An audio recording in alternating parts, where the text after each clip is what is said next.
جب ہم لوگ کہتے ہیں نا ڈھول نہ بجاؤ ماہ محرم پہ، تو ہمیں یزیدی ہونے کا لوگ تانا دیتے ہیں، اے یہ یزیدی لوگ ہیں یزیدی۔ ہم کہتے ہیں کیوں یزیدی ہو گئے ہم؟ ہاں ہمارا حال تو یہ ہے کہ ہمیں ناسبی اور خارجی اہل بیت کا ذکر سن کے ہمیں رافضی کہیں، اور آپ کو ڈھول کے لیے منع کریں تو آپ ہمیں یزیدی کہیں۔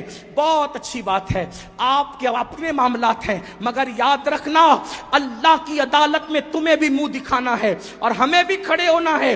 ہم حق بات کہہ جائیں گے، کیوں ڈھول بجاتے ہو محرم میں، کیوں ڈھول پیٹتے ہو محرم میں، کیوں چڑھاوے چڑھاتے ہو بتوں کی طرح معاملات کر کے، تو آپ کہیں گے محبت ہے محبت۔ ہم نے کہا کیوں محبت ہے؟ جن کی شادیوں میں ڈھول نہیں بجے ان کی شہادتوں پہ ڈھول بجاتے ہو، بے شرمو۔ آپ بتائیں مجھے، کوئی ثابت کر سکتا ہے امام حسن کے نکاح پہ ڈھول بجا، امام حسین کے نکاح پہ ڈھول بجا؟ جن کی شادیوں میں ڈھول نہیں بجے ان کی شہادت پہ ڈھول بجانے کا جگر لاتے کہاں سے ہو؟ کہا نہیں نہیں یہ عشق اور محبت ہے۔ ہم نے کہا اگر یہی عشق و محبت ہے، اگر یہی تقاضۂ محبت ہے کہ علی اکبر کے جسم کے جس دن ٹکڑے ہوئے ہوں، جس دن اللہ اکبر امام حسین کے سر کو نیزے پہ اٹھایا گیا ہو، جس دن بیویوں کی چادریں چھینی گئی ہو، اگر اسی دن ڈھول بجانا تقاضۂ محبت ہے، اللہ کسی کو وہ دن نہ دکھائے جس دن تیرے بیٹے کا ایکسیڈنٹ ہو اور تیرے بیٹے کا جوان بیٹے کا جنازہ اٹھ رہا ہو، اس وقت تو ڈھول بجانا،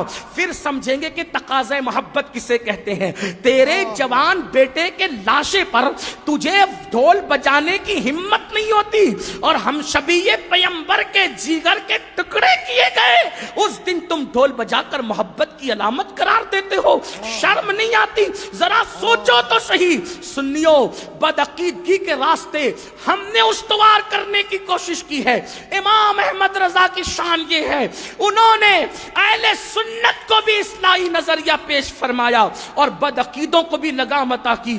کم نصیبی یہ ہے ہم نے بدعقیدوں کے معاملے میں اعلیٰ حضرت کا موقف تو پیش کر دیا، لیکن اہل سنت کی اصلاح کے لیے انہوں نے جو باتیں پیش کی کہ ہم نے اس کی ہمت کی، اس لیے کہ ہم تو سوچتے ہیں فلاں صاحب ناراض ہو جائیں گے، فلاں صاحب۔ یاد رکھو قرآن کہتا ہے واللہ ورسولہ احق ان یرضوا، اللہ اور اس کے رسول زیادہ حقدار ہیں کہ ان کو راضی کیا جائے۔